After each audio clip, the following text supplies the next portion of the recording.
Dubai നഗരത്തിലെ ഗതാഗതക്കുരുക്കിന് ആശ്വാസമാകുന്ന പുതിയ തുരങ്കപാതയുടെ നിർമ്മാണം 80% പൂർത്തിയായി.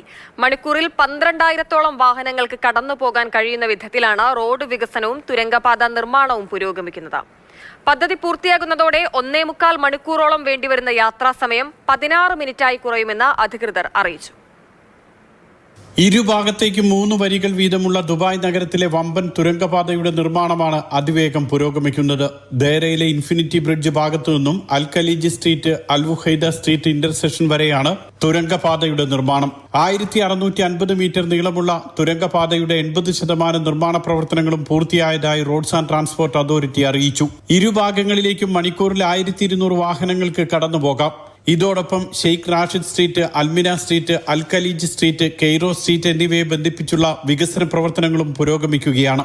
പദ്ധതി പൂർത്തിയാകുന്നതോടുകൂടി 1.25 മണിക്കൂറോളം വേണ്ടിയിരുന്ന യാത്രാസമയം 16 മിനിറ്റ് മാത്രമായി കുറയുമെന്ന് roads and transport authority chairman Mattar Al Tayer അറിയിച്ചു. വികസന പ്രവർത്തനങ്ങളുടെ ഭാഗമായി കെയ്റോ സ്ട്രീറ്റിലെയും അൽ വുഹൈദ സ്ട്രീറ്റിലെയും 2 റൗണ്ട് അബൌട്ടുകൾ സിഗ്നലുകളുള്ള ഇന്റർസെക്ഷനുകളാക്കി മാറ്റും. ദുബായ് ഐലൻഡിൽ നിന്നും പുതിയ തുരങ്കത്തിലേക്ക് പ്രത്യേക റോഡുണ്ടാകും. ക്ലാഡിംഗ്, ലൈറ്റിംഗ്, ഡ്രെയിനേജ് സംവിധാനങ്ങൾ തുടങ്ങിയവയുടെ നിർമ്മാണം അതിവേഗത്തിൽ പുരോഗമിക്കുകയാണെന്ന് RTA അറിയിച്ചു. ദുബായ് ഐലൻഡിനെയും ബർദുബായിയും ബന്ധിപ്പിക്കുന്ന പുതിയ പാലത്തിന്റെ നിർമ്മാണവും ഇതോടൊപ്പം പുരോഗമിക്കുന്നുണ്ട്. 1425 മീറ്റർ നീളമുള്ള പാലത്തിൽ ഓരോ ദിശയിലേക്കും 4 ലൈനുകൾ വീതമുണ്ടാകും. Mathrubhumi news, Dubai.